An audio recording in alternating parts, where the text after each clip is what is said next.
अधिवक्ता माधव पांडे। आज भगवान विश्वकर्मा पूजा है और आज 17 सितंबर 1950 ईस्वी के दिन, आज ही के दिन हमारे माननीय प्रधानमंत्री श्री नरेंद्र मोदी जी का जन्म हुआ था। और वह ऐसे शख्सियत हैं जिन्होंने पूरे भारत के इतिहास को बदल के रख दिया।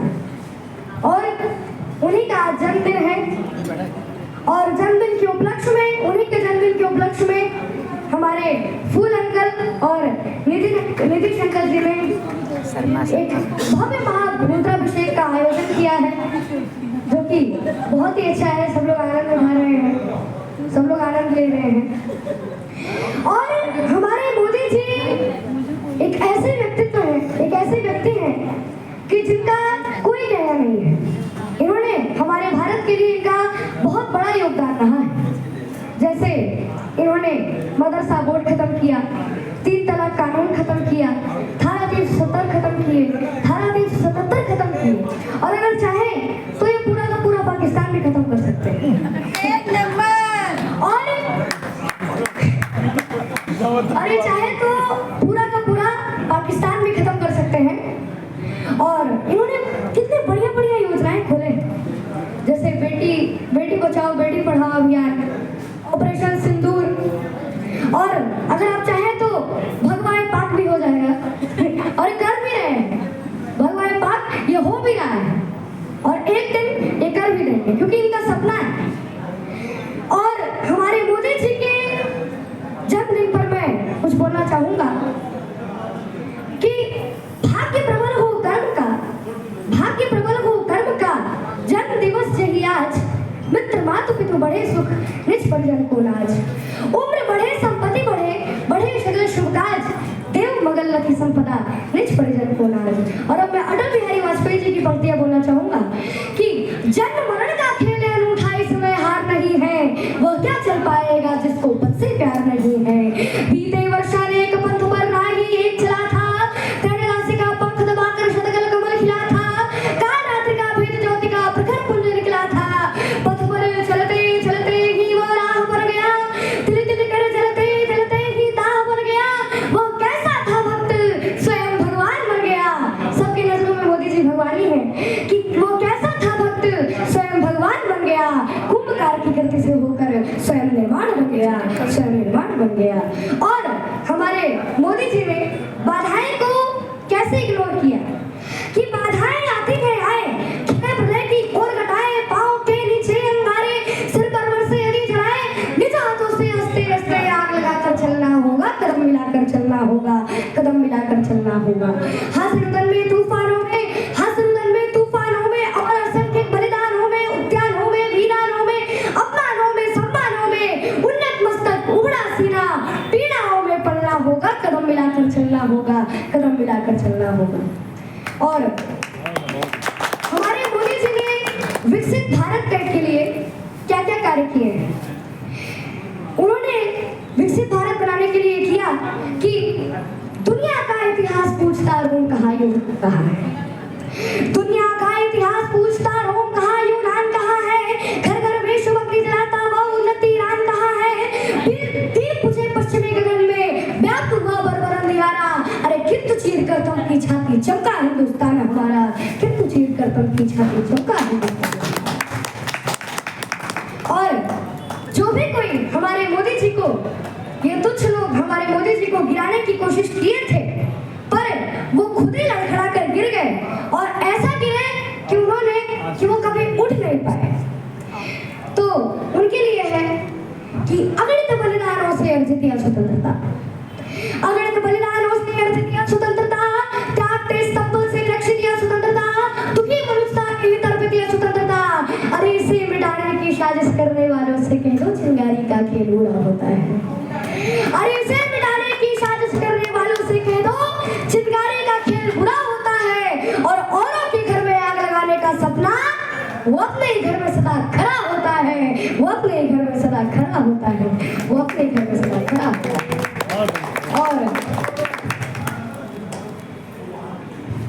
और मोदी जी ने ऐसे ऐसे कार्य किए हैं कि उनका कोई कहना नहीं है। चश्मा नहीं लगाया था इसके लिए मैं और कितने लोग चश्मा ऐसे लेके आए चश्मा लगाया थे मेरे को लेके घूमती क्या करूँ। तो अब मैं भरत चरित्र पर बोलना चाहूँगा।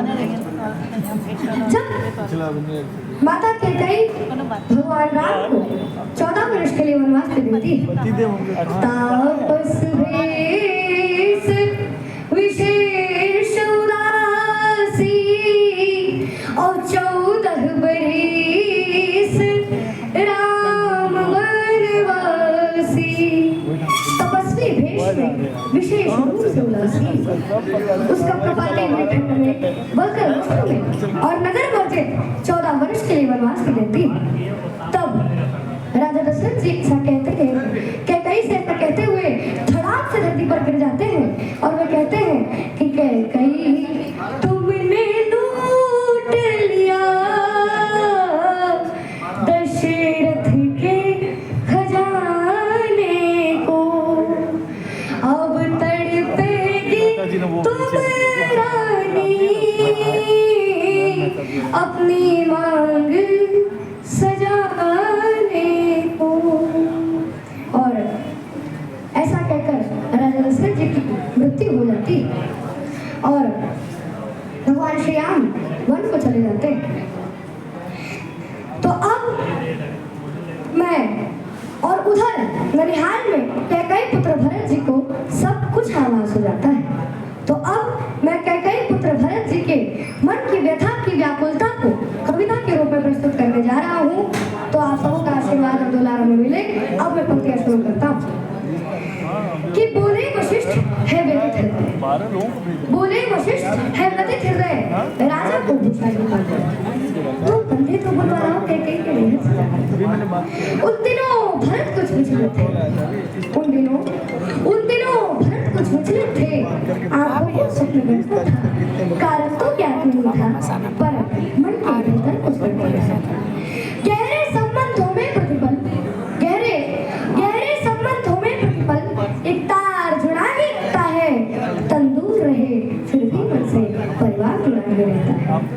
सपनों में अवध उमड़ आया, सपनों में अवध उमड़ आया, खेला है धरती चाटक में, संदेश पहुंचने से पहले आभास पहुंचता है। अल्पस में संशय का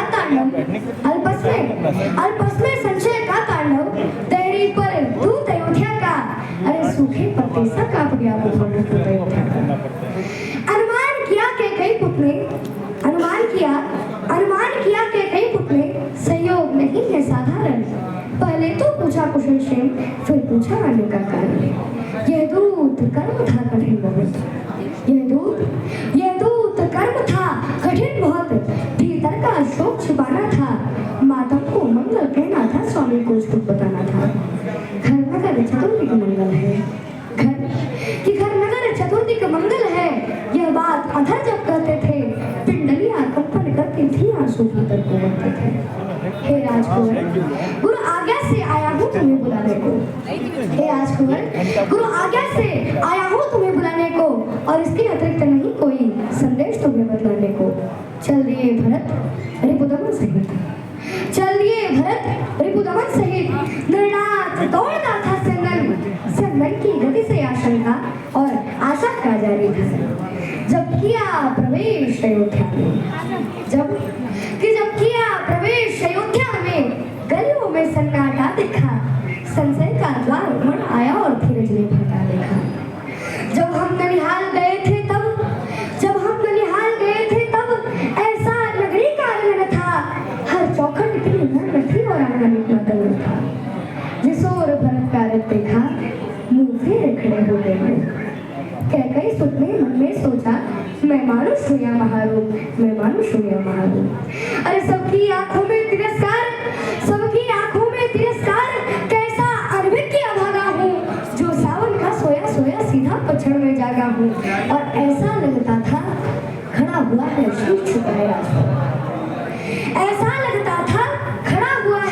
शीश झुकाए राजभवन, कैकेयी सुत से आंखें करता था दाएं बाएं राजभवन, लेकिन जिस पर कड़भर अवसाद न था। वह धब्बे समाया हुआ था तन पर, चेहरे पर तनिक विषाद न था। बसनों का रंग उदास हुआ, बसनों का रंग उदास हुआ, सुना था गात कलाई का, उनको पर था बाप मिठाई का। वो कौन थी? तो माता कह गई कि पुलकित होकर बोली कह गई, अभिनंदन हो स्वीकार भरत, पहले पिता की अंत्येष्टि करो, फिर ग्रहण करो दरबार भरत, फिर ग्रहण करो दरबार भरत। मैं हुआ अनाथ अयोध्या का, मैं हुआ अनाथ अयोध्या का, सूरज यमपुर में डूब गया, ऐसे में माँ का उत्सव देख कर हृदय भरत का हो गया। ज्ञानी शब्दों से घटना का, ज्ञानी शब्दों से घटना का बस इंगित पाया करता है, और भीतर का सस्तवक्ता का आचरण सुनाया करता है। भीतर का सस्तवक्ता का आचरण सुनाया करता है, और आश्चर्य अक्षुत होकर टूटा, पीड़ा क्रोधित हो चीख पड़ी, अरे माँ को हर्षित क्यों करती है, गोकुल की कैसे शोक है। बोले माँ ओझा लगता है, बोले माँ ओझा लगता है, क्या तेरा हर्ष प्रफुल्लित मन, अरे क्या तूने ही तो नहीं दे दिया इस महाशोक को। उन्माद भरे रखकर संभली, वात्सल्य उड़ने लगी त्रिया, सुख की आंखों में घृणा एक मोहे से कोड़ने लगी त्रिया। अरे तुझको भी मैं दोषी लगती, अरे तुझको भी मैं दोषी लगती, ऐसे क्या पाप किए मैंने, राजा पर थे दो वरदान, अवसर पर मान लिए मैंने, मेरा बेटा युवराज बने ये अच्छा तो अपराध नहीं, और राम नहीं बन जाते तो पूरी होती ये सुनते हुए थक गए, जम गई शिरा, खुल गए, लगता था नमक छिड़क डाला कहते जलते घावों पर, हर रोम लपट मन रहता था, परोसा टूटा था सिर पर, भीतर जो लावा दहका था आ गया अचानक जी पर।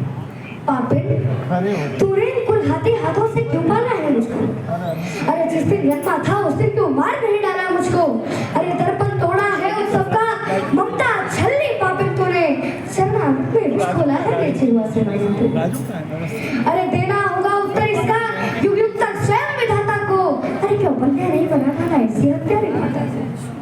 पति को खाके और आनंदित और अति भर का पश्चाताप नहीं, अरे रघुवंश किया इससे बढ़कर कुछ पाप नहीं, और चाहता हूँ इसका वध कर दूं जिसने अत्याचार किया, पर राम त्याग देंगे मुझको अगर मैंने तुझको पर राम त्याग देंगे मुझको अगर मैंने तुझको मार दिया।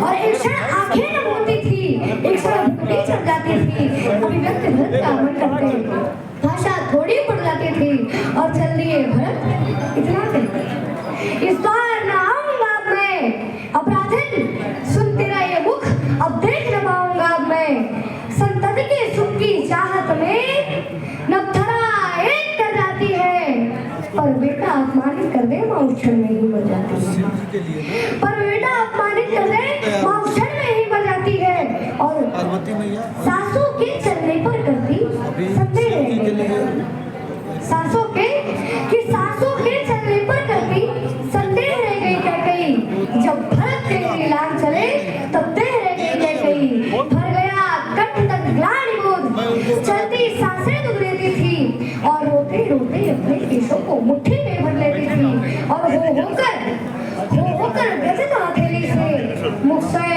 भागने लगती है, उसका वर्णन करने में लेख निकालने लगती है, उसका वर्णन करने में लेख निकालने लगती है। और मैं मोदी जी पर एक लास्ट लाइन बोलना चाहूंगा कि अटल बिहारी वाजपेयी जी ने अपने संसद भवन में यह कहा था कि सत्ता का खेल तो चलता रहेगा, सरकारें आएंगी जाएंगी, पार्टियां बढ़ेगी बिगड़ेगी, मगर ये देश रहना चाहिए, और इस देश का लोकतंत्र अमर रहना चाहिए, इस देश का लोकतंत्र अमर रहना चाहिए। बहुत बहुत धन्यवाद। जय श्री राम।